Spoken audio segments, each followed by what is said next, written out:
제가 어제 처음으로 아내한테 발성법을 배웠습니다. 복식 호흡을 해야 된다.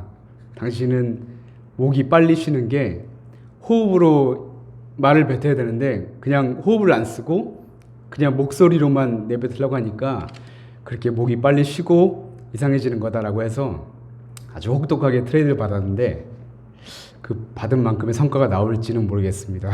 그러나 시간이 흐를수록 아마 여러분들한테 전달하는 게 좀 더 편해지고 듣는 여러분들도 좀 더 자연스럽게 듣지 않을까 하는 생각이 듭니다. 교회력으로 우리는 그리스도의 생애와 고난을 묵상하는 사순절기를 보내고 있습니다. 그래서 그리스도인들은 이때 금식을 한다든지 또한 세상 것을 절제하는 시간을 갖기도 하죠.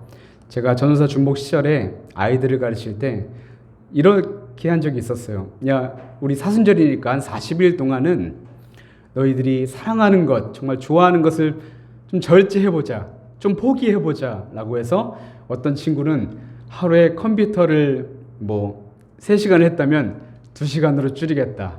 아예는 못하겠고 1시간만 줄이겠다 하는 친구도 있었고, 핸드폰을 몇 시 이후로는 하지 않겠다. 또 성경을 읽겠다. 그런 친구들이 있었던 기억이 납니다. 그런데 문득 저는 이런 생각이 한번 들었던 적이 있어요. 왜 사순절이 하필 봄에 있을까? 한창 꽃들을 보면서 즐거워하고 그 아름다움을 만끽해야 할 이 봄에 왜 사순절이 있는 것일까? 곰곰이 생각해 봤더니 왜 이 시기에 사순절이 있는지 알게 되었습니다. 차가웠던 겨울을 이겨내고 다시금 생명이 움트는 꽃들을 보며 죽음을 이기시고 부활하실 예수님을 우리가 다시금 떠올릴 수 있도록 봄이 들어서는 바로 이 시기에 사순절이 있는 것은 아닐까라는 생각을 해보게 되었습니다. 이제 곧 거리에는 형형색색의 꽃들로 세상을 아름답게 물들일 것입니다. 바로 이때 아름다운 꽃들을 보며 죽음을 이기시고 부활하셔서 우리에게 큰 구원을 선물로 들고 오실 주님을 기쁜 마음으로 기다리는 저와 여러분 되시기를 간절히 바랍니다. 말씀을 살펴보기 전에 하나의 이야기를 들려드리려고 해요. 이철환의 연탄길이라는 책에서 나왔던 이야기인데 제목은 어느 바보의 이야기입니다. 어느 초등학교에서 선생님이 할 일이 많으셨는지 아이들에게 자습을 시켰습니다. 그러나 자습 시간에 아이들이 조용할 리는 없겠죠. 장난치는 아이들로 교실은 이내 시끌벅적해졌습니다. 선생님이 아무리 주의를 주어도 딱 그때뿐이었고 아이들은 또 선생님이 뒤돌아서면 언제 그랬냐는 듯이 장난치고 시끄럽게 떠들기 시작했죠. 그러자 참자 못한 선생님이 본보기를 하나 보여줘야겠다 하며 떠드는 아이 한 명을 불러 세웁니다. 그리고서 30cm 긴 자로 아이들의 손바닥을 크게 한번 딱 때린 후에 야, 너 저기 칠판 앞에 서 있어. 그리고 너처럼 떠드는 아이가 있으면 불러내라. 그럼 너 들어갈 수 있게 해줄게. 그러니까 교대를 하라는 거죠. 그런데 그렇게 시간이 지나 두 번째로 불려 나온 아이가 있었는데 그 친구는 반에서 조금 좀 부족한 아이였습니다. 그래서 그 아이도 똑같이 불려 나와서 선생님한테 손바닥을 맞고 이제 손을 들고 벌을 서기 시작했죠. 그런데 웬일인지 자습 시간이 다 지나도록 아이는 아무도 불러내지 않는 것이었습니다. 시끄럽게 떠드는 아이들이 분명 존재하고 있는데도 불구하고 그 아이는 가만히 혼자 벌을 받고 있었던 거예요. 이윽고 아이의 손은 부들부들 떨리기 시작합니다. 이마에는 송골송골 땀방울이 맺힙니다. 그리고 너무 힘들었는지 이제 눈물까지 흘리기 시작하죠. 여러분, 이 아이가 왜 떠드는 친구들이 있었음에도 불구하고 왜 아무도 부르지 않고 혼자서 모든 것을 감당하고 있었는지 아십니까? 이 아이는 차마 친구가 지금 내가 겪고 있는 이 고통을 똑같이 겪게 하고 싶지 않아서 묵묵히 자기 혼자 그 고통을 감내하고 있었던 것이었습니다. 이 이야기의 끝은 아이의 마음을 알게 된 선생님이 그 아이를 따뜻하게 안아주는 장면으로 끝을 맺게 되죠. 베드로전서 4장 8절에는 사랑은 허다한 죄를 덮는다라고 말씀합니다. 물론 무조건 죄를 용서하는 것이 능사는 아니겠죠. 단호하게 혼내고 엄벌할 때가 분명히 존재해야 합니다. 그럼에도 어느 바보의 이야기가 우리의 심금을 울리는 것은 왜일까요? 아마도 예수님께서 우리를 이렇게 바보처럼 사랑하셨고 자신의 생명으로 우리의 모든 죄를 다 짊어지셨기 때문은 아니었을까요? 오늘 우리가 함께 살펴볼 말씀은 요한복음 3장 말씀입니다. 우리가 너무도 잘 아는 구절 하나가 나오죠. 3장 16절 말씀인데 우리가 다 같이 한번 읽어볼 수 있을까요? 3장 16절, 요한복음 3장 16절 말씀을 우리가 함께 한번 읽어보았으면 좋겠습니다. 예, 3장 16절 말씀 읽겠습니다. 하나님이 세상을 이처럼 사랑하사 독생자를 주셨으니 이는 그를 믿는 자마다 멸망하지 않고 영생을 얻게 하려 하심이라. 아멘. 성경을 이 굵은 성경을 최대한 압축해서 딱 하나의 구절로 만든다면 저는 아마 이 요한복음 3장 16절이 나오지 않을까라는 생각이 들 정도로 하나님의 사랑을 잘 표현한 참으로 귀하고 아름다운 말씀입니다. 그래서 루터도 이 말씀을 가리켜 복음의 정수라고 칭하며 성경을 반지라고 비유한다면 이 반지 안에 있는 다이아몬드는 바로 요한복음 3장 16절이다 라고 말할 정도였습니다. 저도 여기 다이아몬드 아주 조그맣게 박혀 있습니다. 그런데 여러분, 이 말씀이 어떤 배경에서 나온 말씀이며 왜 이 말씀을 예수님께서 하셨는지, 누구에게 하셨는지에 대한 것은 사실 모르는 사람이 더 많은 것 같아요. 그 배경을 아는 이들이 많지 않습니다.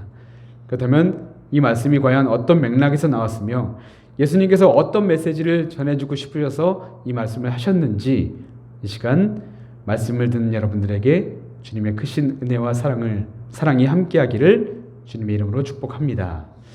먼저 1절을 보면 밤중에 바리새인인 니고데모가 예수님을 찾아왔습니다. 예수님을 적대시했던 대부분의 바리새인들과는 다르게 이 니고데모라는 사람은 예수님에게 호의적인 그런 마음을 갖고 있던 사람이었습니다. 두 사람은 짧게 대화를 나눴는데 그 대화의 주제는 어떻게 하면 내가 거듭날 수 있겠습니까? 거듭날 수 있겠습니까?에 관한 것이었습니다.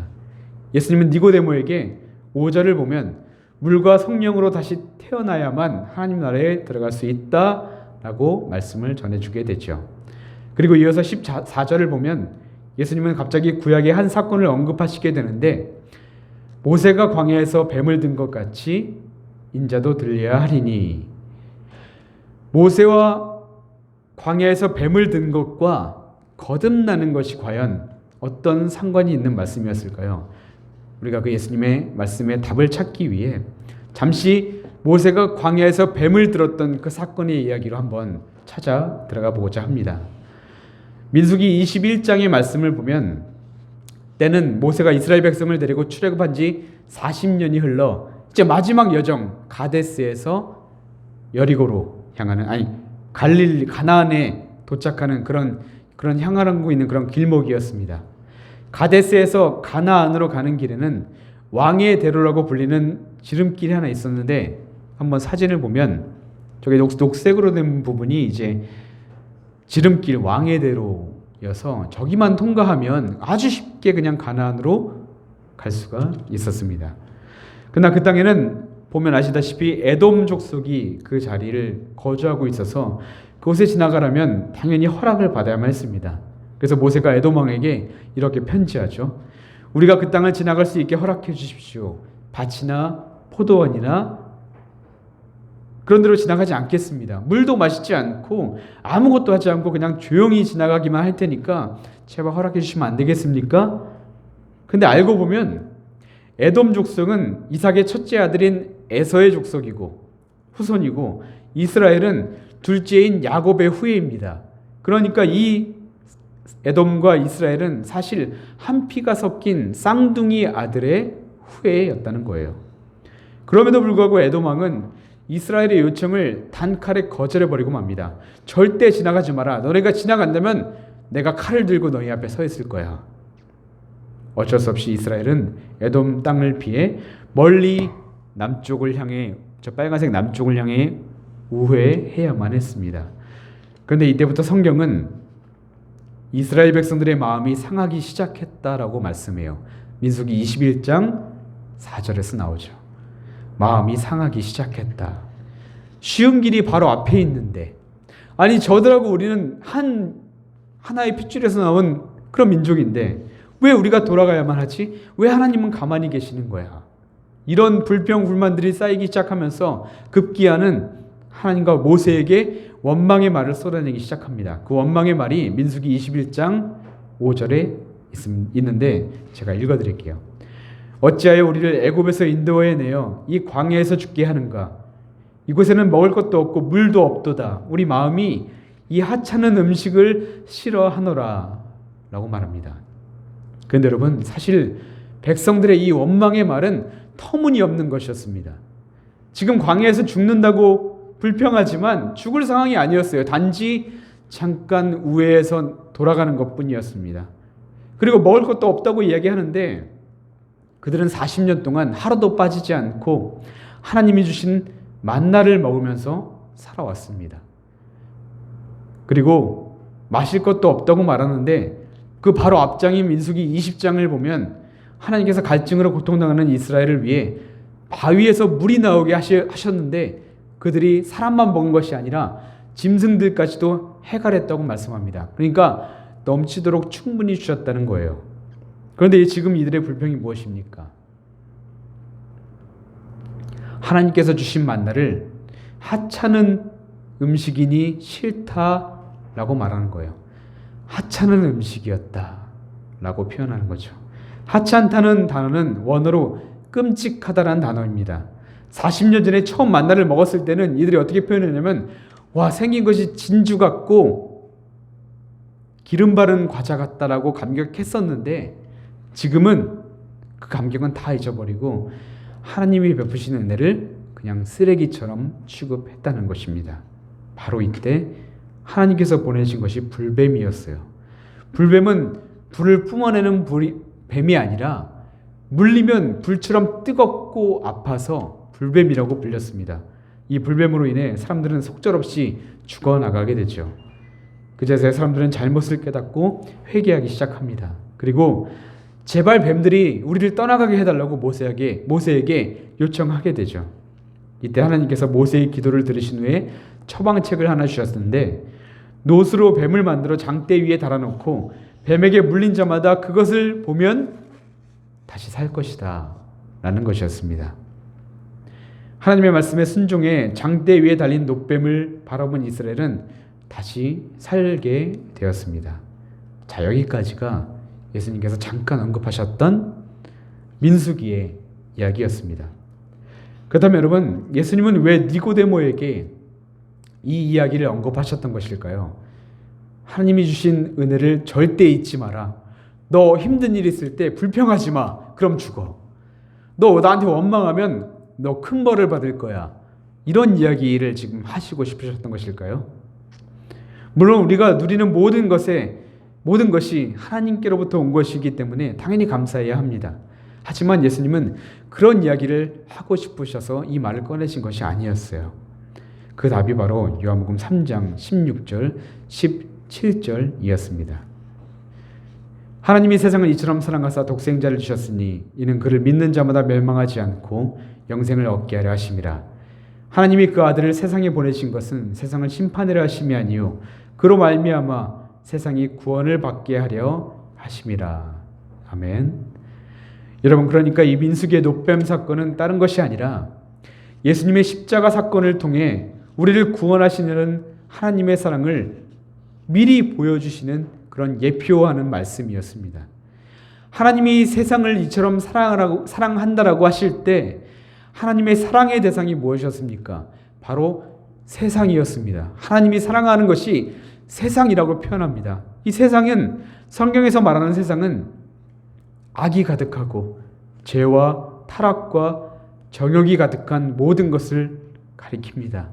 그런데 그런 세상이 바로 하나님의 사랑의 대상이라고 말하는 거예요. 이처럼 하나님의 은혜를 모르고 불평하고 죄와 더러움이 가득한 이들임에도 불구하고 하나님은 참아주셨고 용서하셨고 포기하지 않으셨고 끝까지 사랑해 주셨다는 것입니다. 그들이 어떤 사랑받을 만한 사랑스러움이 있어서가 아니라, 그들이 잘나서가 아니라 하나님의 위대한 사랑 때문에 그 사랑이 가능했다라는 것입니다. 그리고 그런 하나님은 결국 이들에게 영원한 생명을 주시기 위해 자기 아들을 아끼지 아니하시고 모든 사람을 위해 내어 주셨던 것이죠. 하나님은 그렇게 한없이 우리를 사랑하신 위대한 사랑의 하나님이셨던 것입니다. 다시 본문으로 돌아와 니고데모와 예수님의 이야기를 보면, 니고데모는 바리새인이었습니다. 그들의 신앙은 내가 행위를 하면, 내가 어떤 노력을 하고 고행을 쌓으면 구원받을 수 있다라고 생각하던 사람들이었습니다. 니고데모뿐만 아니라 당시에 많은 사람들이 예수님을 찾아왔는데, 특별히 마가복음 10장 17절을 보면 한 사람이 예수님께 이렇게 질문했습니다. 선생님이여, 내가 무엇을 하여야 영생을 얻겠습니까? 내가 무엇을 해야 구원받을 수 있겠습니까? 이것은 이 사람의 구원관이 아니라 당시 모든 사람들의 구원관이었습니다. 그렇게 그들은 구원을 자신의 노력으로 얻기 위해서 철저하게 율법을 지키며 고행을 쌓으며 살아왔습니다. 그러나 율법으로 구원받을 수는 없죠. 오히려 더 깊은 절망과 죄의 늪에 빠질 뿐이었습니다. 그런데 오늘 말씀에서 예수님이 말씀하시는 것이 무엇입니까? 내가 거듭나기 위해서 이렇게 해라, 저렇게 해라라는 방법론을 거론하지 않으십니다. 예수님이 말씀하시는 것은 딱 하나였어요. 니고데모야, 거듭나는 것은, 즉 구원을 위해서는 네가 할 수 있는 것이 아무것도 없다. 내가 십자가에 달린 노뱀처럼 너희의 죄를 모두 지고 십자가에 죽어야지만 너희에게 생명이 주어지고 구원이 주어지는 거야. 나는 그 일을 이루기 위해 이 땅에 인간의 몸으로 내려온 거야. 하나님이 너희를 사랑하셨듯, 그리고 지금도 사랑하듯 나도 내 생명 다해 너희를 사랑한다. 내 사랑을 보고 믿고 구원을 선물로 받으렴 이라고 지금 우리에게 말씀하고 계시는 것이죠. 이제 말씀을 마치려고 합니다. 성경은 불뱀에 물려 죽은 이스라엘 백성들처럼 우리도 죄에 물려 죽을 사람들이라고 이야기합니다. 그러나 예수님은 이런 우리를 내버려 두지 않으셨어요. 우리를 위해 바보처럼 인간의 몸으로 이 땅에 내려오셨습니다. 바보처럼 우리의 죄를 짊어지고 십자가에 달리셨습니다. 그리고 당신을 믿는 자에게 구원을 선물로 허락하셨습니다. 우리가 무엇을 해서가 아니었습니다. 내가 잘났거나 우리가 사랑스러워서가 아니었습니다. 철저한 전적인 하나님의 은혜였습니다. 십자가에 달리신 예수님께서 친히 모든 것을 다 이루셨기 때문에 저를 믿는 자에게 주어지는 은혜인 것입니다. 바라기는 이 사순절 기간을 보내며 사람들은 금식을 하고 또 절제하며 시간을 보냅니다. 그러나 여러분, 그보다 더 중요한 것은 무엇이냐면 나를 위해 이 땅에 오신 그 바보 같은 사랑을 가지신 그 예수님을 기억하고 감사하며 기도하는 것. 여러분, 사순절은 그렇게 보내는 것입니다. 매 순간 주님의 사랑을 발견하고 그를 믿음으로 말미암아 구원의 은혜를 누리는 저와 여러분 되시기를 주님의 이름으로 축복합니다. 아멘. 기도하겠습니다.